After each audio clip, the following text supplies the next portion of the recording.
Welcome to my channel learns with Moumita. নিয়ে চলে এসেছি তোমাদের জন্য একটা সম্পূর্ণ নতুন ভিডিও। আজকে তোমাদের সাথে যে বিষয়ে আলোচনা করব, এখানে ক্লাস 1-2 এর বাচ্চারা খুব সহজে পার্টস অফ স্পিচ কিভাবে শিখবে সেটাই আমরা আলোচনা করব। তো এই পার্টস অফ স্পিচ জানার আগে আমাদেরকে জানতে হবে যে সেন্টেন্স কি। সেন্টেন্স হচ্ছে কতগুলি ওয়ার্ড বা শব্দ নিয়ে কিন্তু সেন্টেন্স তৈরি হয়। আর এই সেন্টেন্সে যে ওয়ার্ডগুলি রয়েছে এগুলো কিন্তু বাক্যের বিভিন্নভাবে কাজ করে। এদের কাজ অনুসারেই কিন্তু আমরা এই পার্টস অফ স্পিচকে মোট 8টি ভাগে ভাগ করতে পারি। এই 8টি ভাগের মধ্যে প্রথম ভাগটি রয়েছে নাউন। প্রথম ভাগের নাম হচ্ছে নাউন। নাউনটা হচ্ছে কি, আমরা আমাদের চারপাশে যা কিছু দেখতে পাই সবই কিন্তু নাউনের মধ্যেই পড়ে। সে তোমার প্রাণী হোক, কোনো জায়গার নামই হোক, যা কিছু কিন্তু নাউনের মধ্যে পড়ে। ফর এক্সাম্পল আমি যদি বলি যে দেখো, রাম ইজ আ বয়। এখানে দেখো, এটা কি রাম আর বয়, এই দুটোই কিন্তু নাউন। রামটাও একটা নাউন, আবার কিন্তু বয়টাও নাম। নাম রামটা কি একটা নাম, কারণ নাম। আর বয়টা কি, বয় হচ্ছে সমগ্র কি ছেলে জাতিকে বোঝাচ্ছে, সেক্ষেত্রে কি বয়টাও কিন্তু নাউন হয়ে গেল, আবার কিন্তু রামটাও কিন্তু নাউন হয়ে গেল। ঠিক আছে, এরপরে রয়েছে প্রোনাউন। এরপরে রয়েছে প্রোনাউন। প্রোনাউনটা কি, নাউনকে আমরা বারবার ব্যবহার করি, কিন্তু নাউনকে বারবার ব্যবহার না করে আমরা যদি নাউনের পরিবর্তে আমরা কি ব্যবহার করতে পারি, এই প্রোনাউনকে কিন্তু ব্যবহার করতে পারি। দেখো একটা এক্সাম্পল দিই, এই যে রাম ইজ আ বয়, রাম হয় একটি ছেলে। এবার আমি যদি রাম সম্পর্কে কিছু বলতে যাই, তাহলে বলি যদি রাম খেলছে, তাহলে কি বলবো, Ram is playing. Ram is playing. এখানে দেখো, এই যে Ram is a boy, Ram is playing বলতে কেমন লাগছে না, বারবার রামের কথাটা উঠে আসছে। কিন্তু এই রামের পরিবর্তে আমি কি লিখতে পারি, হি। He is playing. এই যে হিটা কি রামের কিন্তু প্রোনাউন।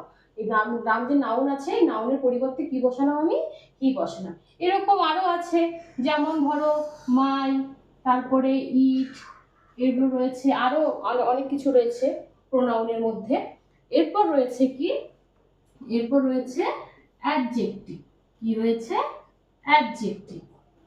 অ্যাডজেক্টিভটা কি, অ্যাডজেক্টিভ হচ্ছে এই নাউন আর প্রোনাউন সম্পর্কে কিন্তু বলে, অর্থাৎ নাউন আর প্রোনাউনের কেমন ক্যারেক্টার তাদের সবকিছুই কিন্তু কে বর্ণনা করে, এই অ্যাডজেক্টিভ করে। দেখো আমি যদি বলি, এই যে আমি কি বলবো, ধরো শ্যাম কিংবা Ram, Ram is a good good boy. এখানে দেখো, এই যে গুড, এই গুডটা কাকে বর্ণনা করছে, এই গুডটা কিন্তু বয়কে বর্ণনা করছে, তাই তো, বয়টা কেমন, ভালো।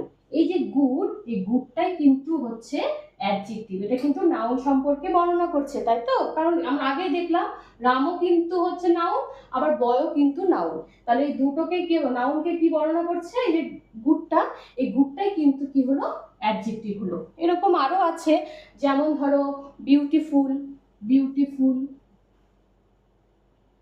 বিউটিফুল রয়েছে, তারপর রেড কালার, যেমন রেড, এসব আরো অনেক আছে। এগুলো হচ্ছে কি করবে, অ্যাডজেক্টিভের মধ্যে পড়বে। এরপর কি রয়েছে, 4 নম্বরে রয়েছে ভার্ব। ভার্ব হচ্ছে কোনো কিছু করা, কোনো কিছু হওয়া, বা কোনো কিছু আছে, এইসব বোঝাতে কিন্তু আমরা ভার্বকে ব্যবহার করি। যেমন আই অ্যাম আ ডক্টর, আমি কি, আমি একজন ডক্টর।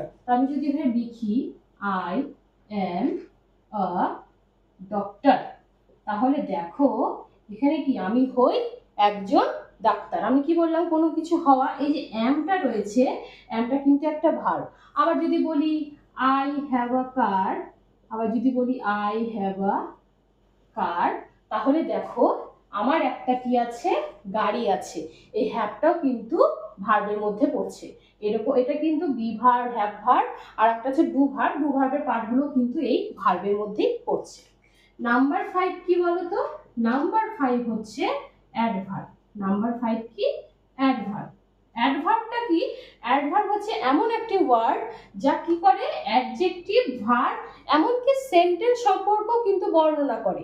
যেমন আমি বলতে পারি, ধরো it is, it is, it is a very tall, is a very tall. তাহলে দেখো এই যে ভেরিটা কাকে বর্ণনা করছে, টলটাকে বর্ণনা করছে। এই যে সেই জন্য টলটা কি অ্যাডজেক্টিভ, তো এই জন্য কি বলছি, তাহলে ভেরিটা কি হয়ে গেল, অ্যাডভার্ব হয়ে গেল। এই অ্যাডভার্ব কিন্তু আবার কোনো কাজ কখন কোথায় হচ্ছে সেটা বোঝাতেও কিন্তু অ্যাডভার্বটা ব্যবহার হয়।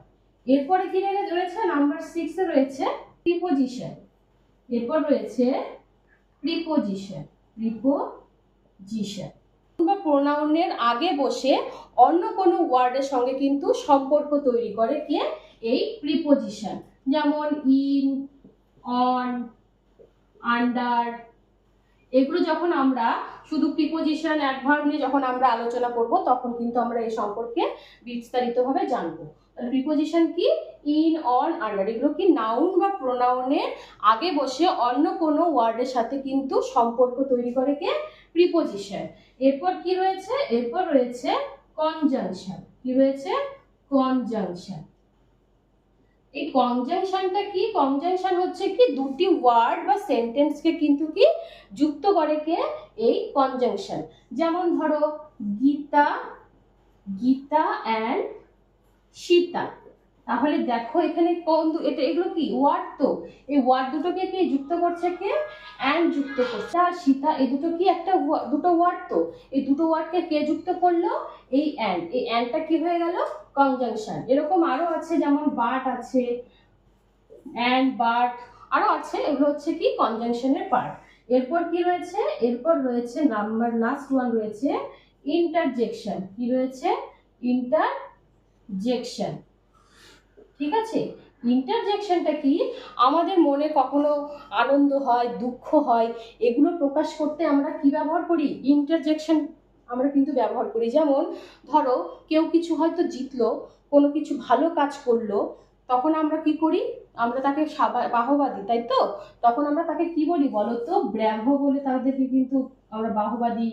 কিংবা ধরো কোনো আমরা ম্যাচ জিতলাম, তখন আমরা কি বললাম, হুররে, এই যে হুররে এইসব, তারপরে এলাস, এগুলো কিন্তু কি, এগুলো কিন্তু ইন্টারজেকশনের মধ্যেই পড়ে। তাহলে পার্টস অফ স্পিচের এই 8টি ভাগ কি কি, noun, pronoun, adjective, verb, adverb, preposition, conjunction, interjection. তো আজকে আমরা পার্টস অফ স্পিচের শুধু ভাগগুলো সম্পর্কে অল্প করে জানলাম। এর পরের ভিডিওতে আমরা এদের সম্পর্কে বিস্তারিতভাবে জানবো। ঠিক আছে, তাহলে আজকে ভিডিওটি এই পর্যন্তই থাকছে।